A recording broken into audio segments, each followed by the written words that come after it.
Hello students, welcome back to our channel. TS inter 2026 సంబంధించి ఎవరైతే students ఉన్నారో మీ అందరికీ ఇది ఒక గుడ్ న్యూస్ అనమాట. మనకి ఏదైతే మ్యాథ్స్ బీ ఎగ్జామ్ మనకి జరిగిందో ఈ మ్యాథ్స్ బీకి సంబంధించి మీ అందరికి ఒక ఇంపార్టెంట్ అప్డేట్ అయితే ఇవ్వాలన్నమాట మీకు.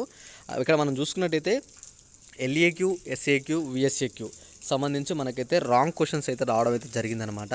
ఈ వీడియోలో వచ్చేసి మీ అందరికీ మనకి ఏ క్వశ్చన్స్ అయితే రాంగ్ వచ్చాయి, ఇవి ఎవరెవరికి ఈ మార్క్స్ అనేవి యాడ్ చేస్తారు, అలానే ఇక్కడ మనకి ఈ మొత్తం అసలు ఆ క్వశ్చన్స్ రాంగ్ క్వశ్చన్ ఏది, రైట్ క్వశ్చన్ ఏది, మీ అందరికీ ఈ వీడియోలో నేనైతే క్లియర్గా అప్డేట్ ఇవ్వబోతున్నాను అనమాట.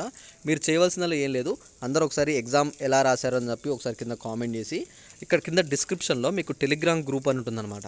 మీరు ఆ గ్రూప్ మీద డైరెక్ట్ లింక్ మీద క్లిక్ చేస్తే మీరు గ్రూప్లో జాయిన్ అవుతారు. ఆ గ్రూప్లో వచ్చేసి మీకు ఇక్కడ ఏ క్వశ్చన్స్ అయితే మీకు రాంగ్ వచ్చాయో ఆ క్వశ్చన్, అలానే మీకు రైట్ క్వశ్చన్ ఏది అని చెప్పేసి నేను ఆ గ్రూప్లో పెట్టడం అయితే జరుగుతుందన్నమాట. మీరు త్వరగా వెళ్ళి ఇప్పుడే ఆ గ్రూప్లో జాయిన్ అవ్వండి. మీకు అక్కడ ఏ క్వశ్చన్స్ ఉన్నాయో అవన్నీ తెలుసుకోండి. అలానే వీడియోని కూడా లైక్ చేసి ఈ వీడియోని మీ ఫ్రెండ్స్ కూడా అయితే షేర్ చేయండి.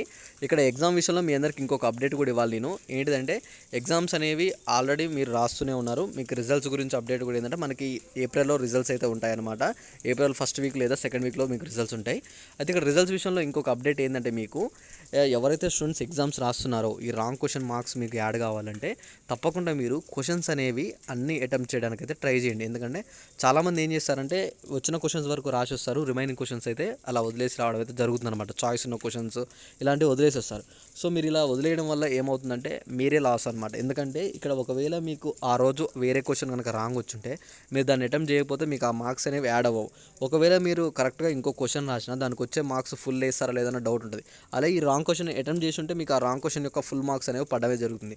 సో స్టూడెంట్స్ అందరూ అదొకటి గమనించుకొని ప్రతి ఒక్క క్వశ్చన్ అయితే అటెంప్ట్ చేయడానికి అయితే ట్రై చేయండి. ఖచ్చితంగా మీకు వచ్చినా రాకపోయినా ఫస్ట్ మీకు వచ్చిన ఆన్సర్స్ రాసి లాస్ట్కి ఒకవేళ మీకు రాకపోతే ఆ క్వశ్చన్ నెంబర్ వేసేసి ఆ క్వశ్చన్ని జస్ట్ అక్కడ రాసి రాండి. ఓకేనా? మీరు అట్లీస్ట్ దాని గురించి వేరే తెలిసిన ఆన్సర్ రాయాల్సిన అవసరం లేదు. జస్ట్ అలా మీరు క్వశ్చన్స్ అనేవి అటెంప్ట్ చేసి వచ్చినందుకు కూడా మనకి ఫ్యూచర్లో ఒకవేళ అంటే అంతకుముందు వేరే క్వశ్చన్స్ ఏమైనా రాంగ్ వచ్చినా సరే దాని గురించి మనకైతే ఆ మార్క్స్ యాడ్ చేయడం అయితే జరుగుతుందన్నమాట. అయితే ఖచ్చితంగా మీకు మార్క్స్ గురించి అప్డేట్ కావాలనుకో, అంటే ఇప్పుడు క్వశ్చన్స్ ఏవైతే యాడ్ అవుతున్నాయో అవన్నిటి గురించి నేను క్లియర్గా మన టెలిగ్రామ్ గ్రూప్లో పెడతాను. మనకి అలానే ఇక్కడ మనకి ఏదైతే మ్యాథ్స్ సంబంధించి కావచ్చు దాంట్లో కూడా మనకి మార్క్స్ అనేవి యాడింగ్ ఉన్నాయి. ఆ క్వశ్చన్స్ కూడా పెడుతున్నాను, గ్రూప్లో చూసుకోండి. తర్వాత ఇంకా మనకు ఉన్న రిమైనింగ్ ఎగ్జామ్స్లో కూడా ఎలాంటి ఏమన్నా అప్డేట్స్ ఉన్నా సరే నేను తప్పకుండా మీకు అందిస్తాను. తప్పకుండా అలానే మీకు ఇక్కడ ఈ గ్రూప్ అనేది చాలా అంటే చాలా యూజ్ అవుతుంది కాబట్టి తర్వాత మీకు ఫ్యూచర్లో కూడా సబ్స్క్రైబ్ చేసుకొని ఉండండి. ఎవరు కూడా గ్రూప్లో నుంచి అయితే ఎగ్జిట్ అవ్వకండి. ఓకేనా? Thanks for watching. Thank you guys.